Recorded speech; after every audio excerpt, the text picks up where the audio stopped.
Shalom, giving all praises, honor, and glory unto Yahweh, Bahashem, Yahweh Shai, Bahashem, Ruach Kodash, double honors unto the elders and apostles of Great Millstone that rule well, and Shalom to the 144,000 elect men of the nation of Israel, and the rest of the elect destined to be saved under Brother Caleb from the GMS UK London Forecasters Camp.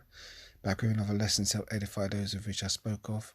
I always like to open by saying that we are the real Hebrew Israelites, and the real Israelites are you so-called Negroes, Latinos, Hispanics, Native Americans, West Indians, West Africans predominantly, but you will find Israelites that do look like the other nations, because we as a people have been scattered among all the nations through our various captivities. But if your seed line by your forefathers goes back to the man in the Bible that was named Israel, then you too are an Israelite, no matter what you may look like, because Numbers 1:18 tells you that your nationality is determined by the lineage of your forefathers.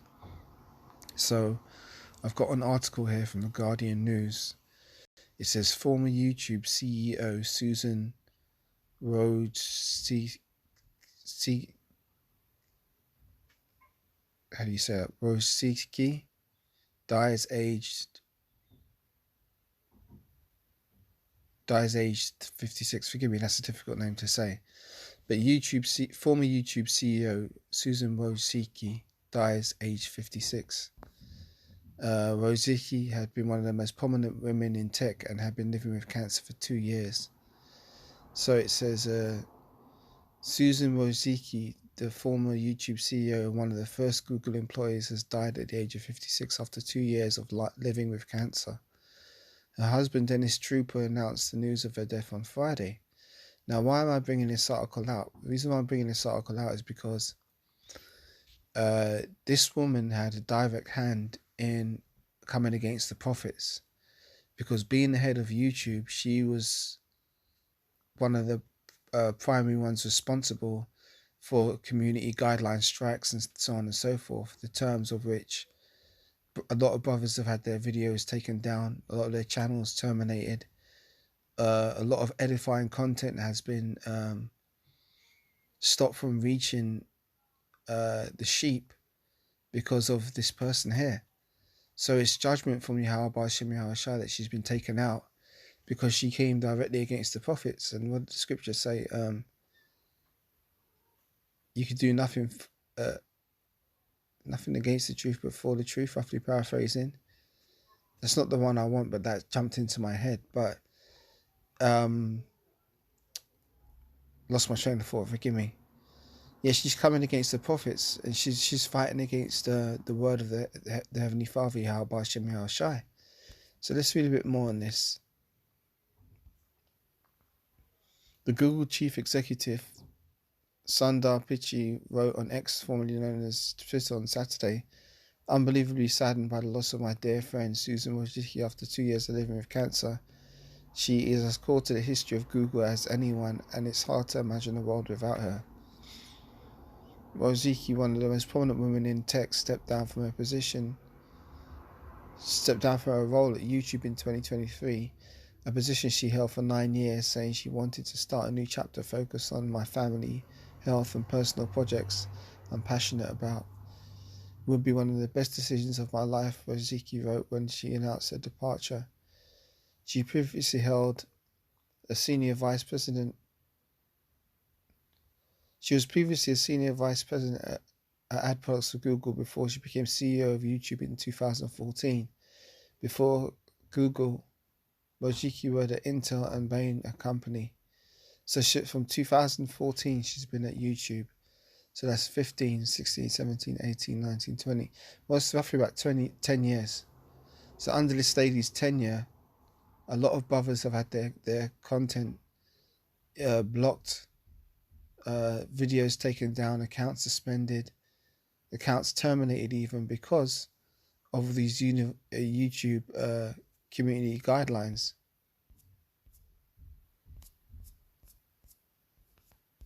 Where was I at? Under this woman. There's a picture here. Yeah, there she is. And you see she's at the World Economic Forum.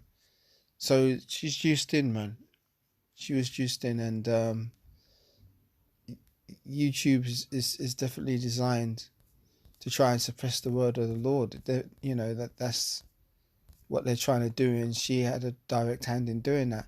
But the Most High brought judgment on her ass and has put her to death. Now, a lot of brothers, myself included, have put up curses on the people that, block our videos and mess with our content, and it seems like the prayers have been heard and the Most High brought judgment on this person. Let's get some precepts out.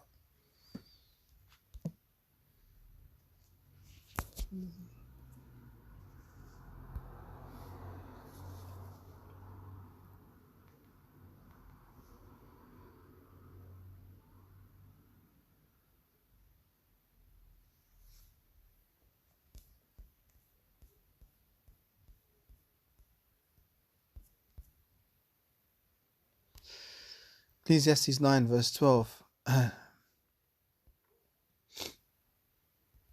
For man also knoweth not his time, as the fishes are taken in an evil net, and as the birds are caught in a snare, so are the sons of men snared in the evil time when it falleth suddenly upon them. So she had no idea, but it came upon her, the evil time.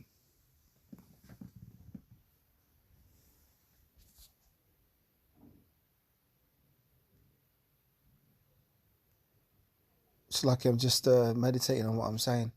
Yeah, for man also knoweth not his time, as the fishes are taken in the evil net. See, she was talking about quitting YouTube to focus on other plans, such as her family and her health and stuff. Well, guess what? The Most High took her in the evil net. She had no idea, but her time was cut short. Everybody's making plans about what they're going to do tomorrow and next Wednesday, but none of us are promised tomorrow. Who knows what a day may bring forth? So the Most High heard the prayers of his saints, and he brought judgment upon this person for coming against the prophets. Let's get another precept.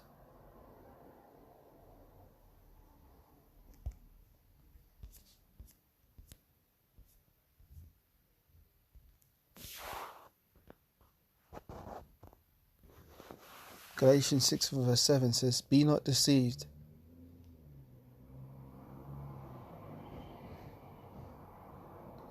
Be not deceived. The Most High is not mocked, for whatsoever a man soweth, that shall he also reap.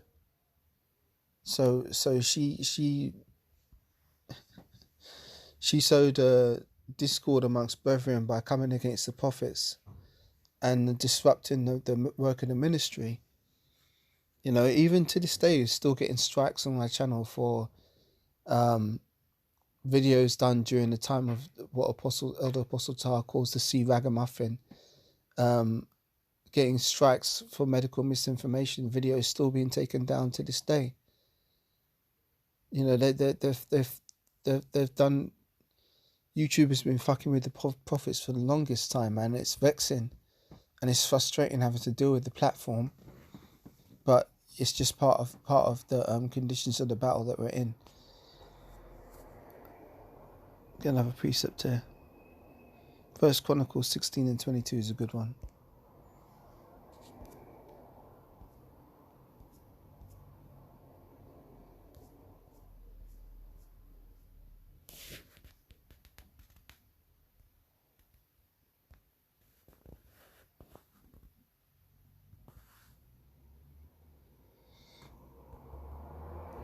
First Chronicles 16 and 21 says, He suffered no man to do them wrong, yea, he reproved kings for their sakes, saying, Touch not mine anointed, and do my prophets no harm. Read that again. First Chronicles 16 and 21. He suffered no man to do them wrong, yea, he reproved kings for their sakes, saying, Touch not mine anointed, and do my prophets no harm. So this lady got put to death, man, for coming against the prophets and doing them harm. And she's a small hat. Because she's a small hat with the type of name she has. But that's what you get, man, for coming against the prophets. Even Psalms 105 and 15 says a similar thing.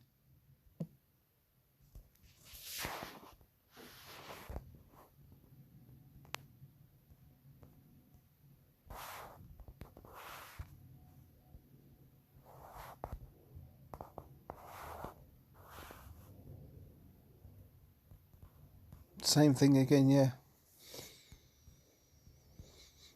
He suffered no man to do them wrong, yea, you proved kings for their sake, saying, touch not mine anointed, and do my prophets no harm. There you go. Brought it out.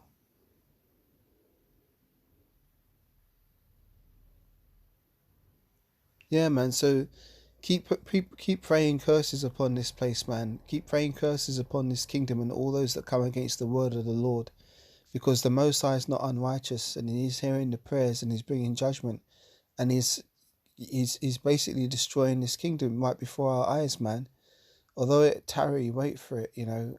It may seem slow in our eyes, but the kingdom's already, Yahushua already overcome this world. All we've got to do is just watch this place fall apart. You know, that's all that's left to do, watch it fall apart. It's not going to be no revival. There's not going to be no third revival of Esau and Rome. This is it. We're seeing the end. We're in the last stages. As the saying goes, we're watching it circle the drain. So, you know, all we've got to do is keep praying, you know, stay on our game, keep putting up videos, keep cursing this place out, man. You know, because what did it profit her, that Susan Wojcicki woman? What did it profit her? You know, she came against the Lord, and she suffered the fate of everybody who tries to fight against the Lord. You know, if this counsel be of men, you cannot... let me get the Acts 5.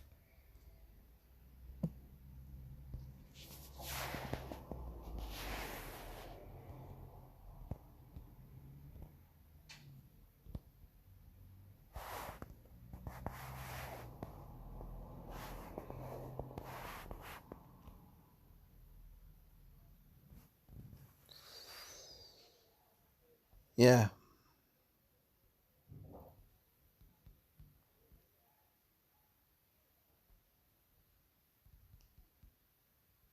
Acts 5 from verse 33. And when they heard it, they were cut to the heart and took counsel to slay them.